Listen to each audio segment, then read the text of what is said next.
you know how many people actually died in the Vietnam War? I honestly don't. Well, it was like an estimation, roughly, about 970,000 to 3 million from the combination of like Vietnam civilians, U.S. Troops, those everybody. Oh, like overall, a lot of injuries, way more than 3 million. Well, didn't they have all those like spike traps they would cover with like nasty stuff so you'd get an infection even if you didn't die? I mean, yeah, that was the Vietnam specialty, especially for the north side. Um, yeah, because they used guerrilla warfare, right? Yeah. Like yeah, they had spike traps, they had trip wires that if you like, triggered them, Yeah. just explode. Dude, like the grenade trip wires and stuff? Yeah. Yeah. It was graphic. It was really, really, really, really beautiful. Yeah. Brutal. No, you're good, bro. We Cut that out. Right, it can read. Do you know when the Vietnam War actually started? Yeah, 1955, November 1st. There you go. There we Americans go. first. You remember when it ended? 1971. 75. 1975. I don't remember the exact date, but yeah, it was throughout. It was one of the proxy wars during the Cold War. Yeah, there were some crazy things that happened there. The night vision that they had during Vietnam used to be red, actually, instead of the normal green. So like just imagine like a horror like filter almost the whole time. And it's night. And there's like people trying to kill you all the time, and it's just red. Did that have like an advantage? So what green has Easier to see. And red, I think it should be better than green because when you take normal night vision off, you cannot see anything in the dark. It's like when you look straight into a flashlight when it's dark. Then it's like your eyes have to get used to the dark. Yeah. But red, it doesn't mess with your eyes at all. Was there anything wrong with it being red? Is the reason why they changed it to green? So what happened was people were hallucinating. They don't know if it's like maybe I don't know, gas leak or an oil leak, like the fumes came up, or if it was the night vision itself. I heard a story that they used a fluid. Didn't they die from that too? I don't think they died from it. I'm sure they got cancer for this. But Did you I just figured this out recently. I heard from some sort of website that I got into. Don't remember what it was.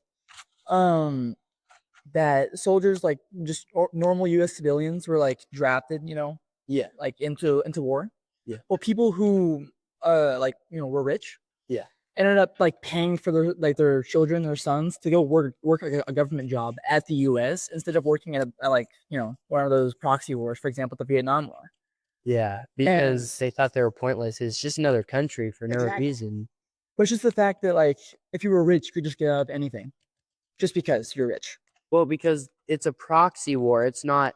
They're just getting backed by us, and the soldiers are getting paid. So that's pretty much their job, I guess, and they want to serve their country. It's almost a chivalrous act. And the rich people, honestly, I'd be terrified. I wouldn't want to go against these Viet Cong soldiers that are killing like hundreds of thousands of people.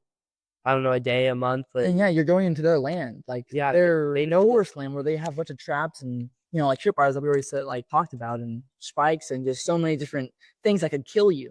Do you remember who the communists funded? Because there was more from the South Vietnam. I think we funded. Do we fund the South? Yes, we funded the South, and the communist side with Russia, and that side they mainly funded the North. And do you know something really really depressing? What? The South had no training whatsoever when it came to war, so they were utterly useless when when they would go out to war. So they solely relied on U.S. soldiers in other places like France to help them win this war. Wow. And even then, I think over 100 more civilians died because of this. Yeah. And we just ran away. I mean, we didn't run away, but we got taken out of that war. Yeah. We didn't get anything. We solely just lost civilians. We lost soldiers. And thinking of how many things these people went through back then, and now we're sitting here. I know we're talking about it 70, 80 years later. Yeah, and we're just talking about it casually while these people went and fought for our country, train, those kind of places that founded the USSR. And so communist countries? Yes, and the capitalist side, mainly the US, did not want communism to spread. Right? Like a disease. Like the domino effect, exactly. Yeah. So that was the whole point of fighting the Vietnam War, was trying to, stop the southern side from getting infected. And they felt like if they stopped that, that could have, possibly stopped that domino effect from, Yeah. you know, turning all the other countries around Vietnam to communism as well. Yeah. Yeah. Very, very brutal war. Yeah, extremely. I mean, they had home advantage, home ground advantage. They had, I mean, we had to probably fly supplies in Oh, for sure. while getting, I don't know, shot at, things like that. But I severely doubt the Vietnamese had, like, I don't know, really sophisticated tanks. I mean, they're in a jungle. How would they get around? They wouldn't need tanks. Because they're just using guerrilla warfare, but like Exactly. if we bomb somewhere that we know about, I mean, all they got to do is scurry away. And that's true, but at the same time, though, we're trying to make friends, for example, southern Vietnam. But also, if you bomb the area, you're gonna hurt your allies too. Well, yeah, because they want to land probably. They don't want you bombing their land unless it's a big enough conflict. Maybe. But I think the U.S., I don't know. I'm still taking the U.S. side. But I think we might have been a little bit selfish with that one. If you think about it. I don't think really either side benefited from that war. No, or even the proxy wars. It just wasn't. I feel like they did want to stop communism from spreading, but like, I mean, Russia doesn't care. They're like, they just wanted to control the world. I mean, yeah, at that point, I don't know if it's changed. I don't know. At the end of the day, communism is not a very stable government and a very stable. I mean, I'm just saying that capitalism. I'd be pretty mad if no matter what I did, I couldn't do better than what I'm already doing.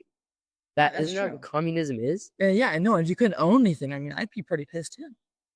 Yeah, I mean, like, what are you gonna do? All your hard effort goes to nothing because you got to share it with what your neighbors, your country.